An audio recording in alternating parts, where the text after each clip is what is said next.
Good morning students. आज के अपने ऑनलाइन क्लास का 5th लेक्चर है।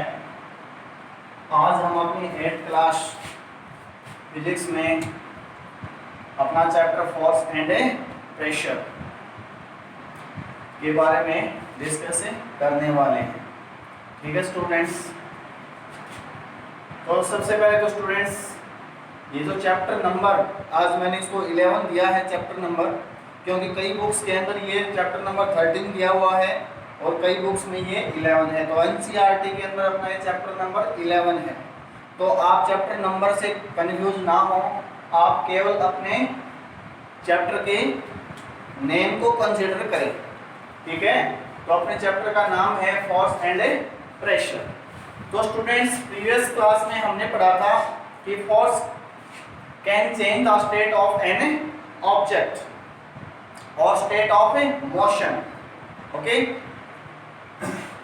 स्टेट ऑफ मोशन के अंदर क्या होता है, अगर कोई ऑब्जेक्ट मूविंग है तो फोर्स उसे रेस्ट में ला सकता है। अगर कोई ऑब्जेक्ट रेस्ट में है तो उस ऑब्जेक्ट को फोर्स क्या कर सकता है, मोशन में ला सकता है।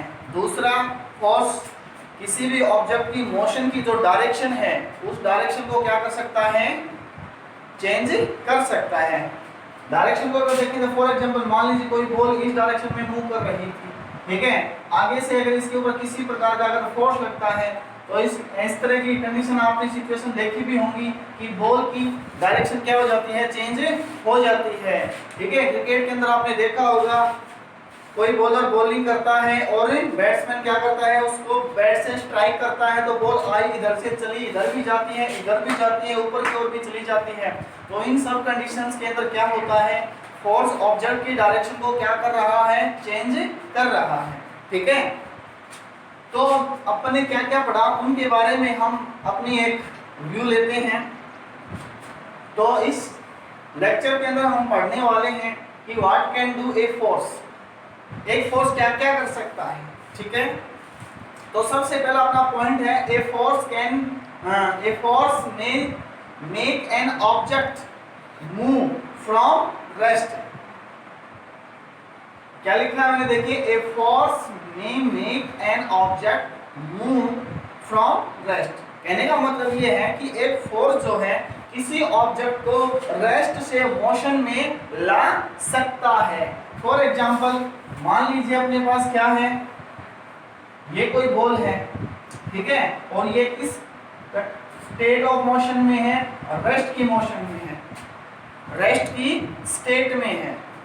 तो अगर हम इस डायरेक्शन से इसके ऊपर क्या अप्लाई करते हैं, एक फोर्स अप्लाई करते हैं, तो फोर्स अप्लाई करने से क्या होता है, ये बॉल क्या करने लग जाती है, मूव करने लग जाती है। तो फर्स्ट पॉइंट अपना क्लियर हो गया होगा कि एक जो फोर्स होता है वो किसी भी ऑब्जेक्ट को रेस्ट से मोशन में ला सकता है। ठीक है। दूसरा पॉइंट है a force may bring an object from motion to rest.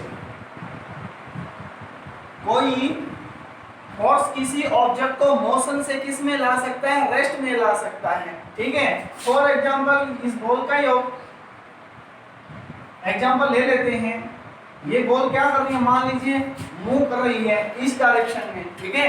तो अगर कोई दूसरा फोर्स इसको पीछे की ओर क्या करने लग जाए, पुल करने लग जाए, क्या करने लग जाए, पुल करने लग जाए, या इस डायरेक्शन से इस वाली साइड से इस डायरेक्शन में इसकी मोशन की अपोजिट डायरेक्शन में कोई अदर फोर्स इसको क्या करने लग जाए, पुश करने लग जाए, तो ये क्या होगा, रेस्ट में आ जाएगा। ठीक है। अगला पॉइंट है ए फोर्स में change the speed of an object if it is moving. कोई फोर्स किसी ऑब्जेक्ट की स्पीड को क्या कर सकता है, चेंज कर सकता है अगर वो ऑब्जेक्ट मूविंग है। ठीक है। तो हम इसका एग्जांपल लेते हैं। मान लीजिए अपने पास ये क्या कोई साइकिल है, ठीक है। ये साइकिल इस डायरेक्शन में क्या करती है, मूव कर रही है मान लीजिए, ठीक है। तो कोई फोर्स इसको पीछे से आगे की ओर क्या करने लग जाए, पुश करने लग जाए, क्या करने लग जाए, पुश करने लग जाए, तो ऑब्वियसली क्या होगी, इसकी स्पीड क्या होगी, इंक्रीज हो जाएगी। ठीक है, किसी मूविंग ऑब्जेक्ट को कोई फोर्स उसके मोशन की डायरेक्शन में अगर क्या करने लग जाता है, पुश करने लग जाता है, ठीक है, मतलब उसकी मोशन की डायरेक्शन में ही उस ऑब्जेक्ट के ऊपर कोई फोर्स लगने लग जाता है, तो उस ऑब्जेक्ट की जो स्पीड है वो क्या हो जाएगी, इंक्रीज हो जाएगी। और अगर इसी ऑब्जेक्ट को कोई फोर्स पीछे की डायरेक्शन में, कहने का मतलब ये है कि ऑब्जेक्ट की जो मोशन की जो डायरेक्शन है, उस मोशन की डायरेक्शन की अपोजिट डायरेक्शन में अगर कोई फोर्स लगने लग जाता है, तो उस ऑब्जेक्ट की जो स्पीड होगी वो क्या हो जाएगी, डिक्रीज हो जाएगी। ठीक है, तो कहने का मतलब क्या है कि कोई भी जो फोर्स होता है वो किसी ऑब्जेक्ट की स्पीड को क्या कर सकता है, चेंज कर सकता है। चेंज मींस इंक्रीज भी कर सकता है, डिक्रीज भी कर सकता है। अगला अपना पॉइंट है, ए फोर्स में change the direction of an object. ये सबसे पहले हमने डिस्कस कर लिया है आज के लेक्चर में कि कोई भी फोर्स क्या कर सकता है, किसी भी ऑब्जेक्ट की जो मोशन की डायरेक्शन होती है उस मोशन की डायरेक्शन को क्या कर सकता है, चेंज कर सकता है। ठीक है, अगला अपना पॉइंट क्या आता है, ए फोर्स में change the shape of an object, कि कोई फोर्स किसी ऑब्जेक्ट की शेप को क्या कर सकता है, चेंज कर सकता है। ऑब्वियसली आपको पता भी होगा कि फॉर एग्जांपल ये मान लीजिए कैप है मार्कर की, इसकी शेप आपको बिल्कुल दिखाई दे रही है। ठीक है, अब मैं मान लीजिए इसको या इसके ऊपर फोर्स लगा रहा हूं, तो देखिए इसकी जो शेप है वो क्या हो रही है, चेंज हो रही है। ठीक है, या मान लीजिए आपके पास कोई स्टिक है, उस स्टिक के ऊपर आप क्या लगा रहे हैं, मान लीजिए फोर्स लगा रहे हैं, तो उस फोर्स से उस स्टिक को आप क्या कर सकते हो, बेंड कर सकते हो।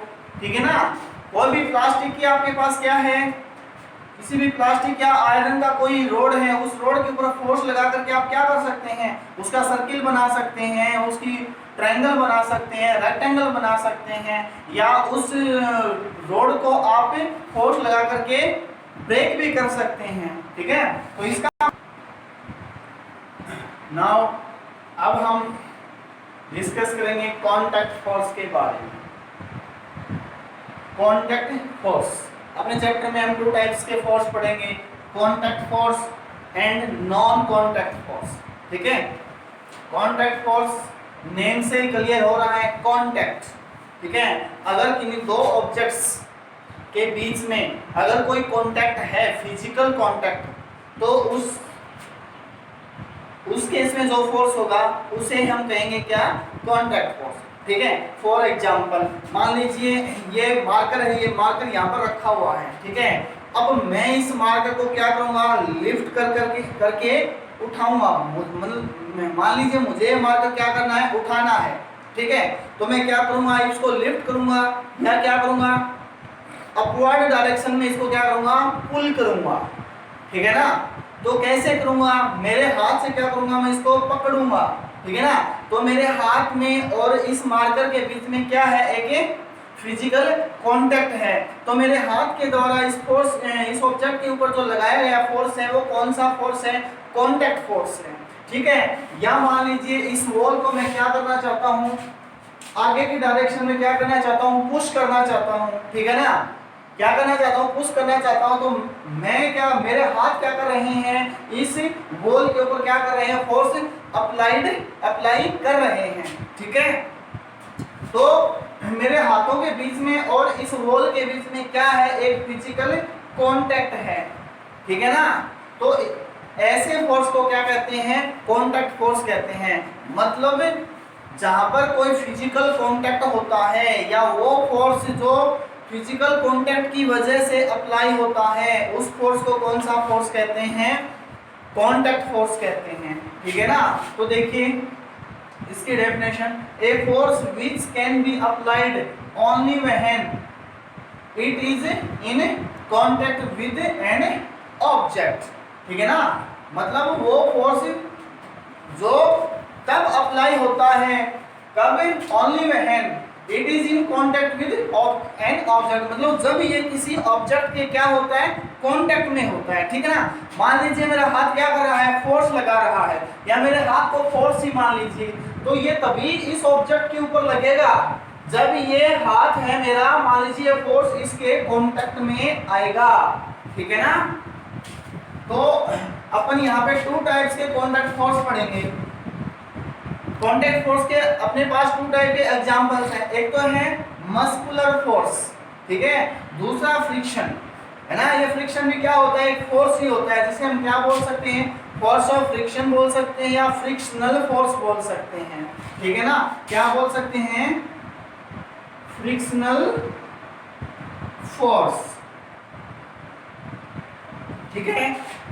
तो ये मस्कुलर फोर्स और फ्रिक्शनल फोर्स किस टाइप के फोर्स हैं, कांटेक्ट फोर्स हैं। कौन से फोर्स हैं, कांटेक्ट फोर्स। मतलब ये तभी अप्लाई होंगे जब ये ऑब्जेक्ट के कांटेक्ट में आएंगे, ठीक है ना। तो देखिए सबसे पहला हम पढ़ते हैं muscular force. Muscular force, muscular force मतलब नाम से ही, वर्ड से क्लियर हो रहा, मसल्स की वजह से, जो फोर्स मसल्स की हेल्प से क्या होते हैं, एक्ट होते हैं, या वो फोर्स जो मसल्स के एक्शन से क्या होते हैं, किसी ऑब्जेक्ट के ऊपर एक्ट करते हैं, तो वो फोर्स क्या हो जाएगा, मस्कुलर फोर्स हो जाएगा, ठीक है ना। मान लीजिए हम क्या करते हैं, कोई पानी की बुकेट उठाते हैं, है ना, या कोई ग्राउंड से कोई पत्थर उठाते हैं, तो वहाँ पे हमारी मसल्स काम करती है ना, तो वो जो फोर्स होगा वो फोर्स कौन सा होगा, मस्कुलर फोर्स होगा, ठीक है। या फॉर एग्जांपल मान लीजिए कोई कार्ट है, ठीक है, और इस साइड से मान लीजिए कोई आदमी इसको क्या कर रहा है, पुश करके वो इस डायरेक्शन में इसको क्या करवा रहा है, मूव करवा रहा है, ठीक है ना।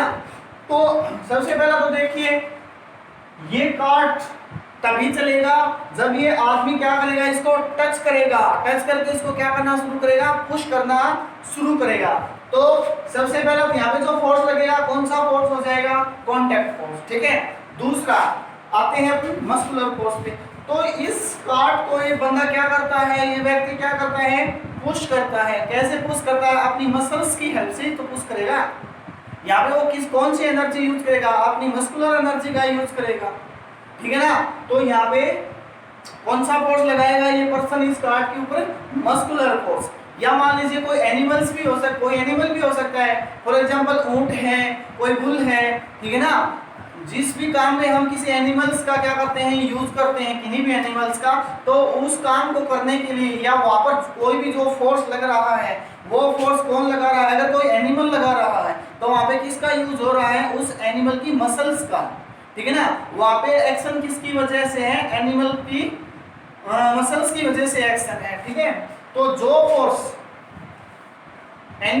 किसी मसल्स के एक्शन की वजह से होता है तो वो फोर्स कौन सा होता है, मस्कुलर फोर्स। तो देखिए इसकी definition, a force is due to the action of muscles is called muscular force.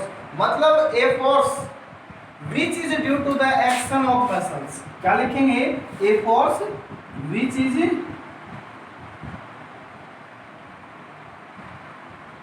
due to the action of muscles is called muscular force or is known as muscular force, ठीक है।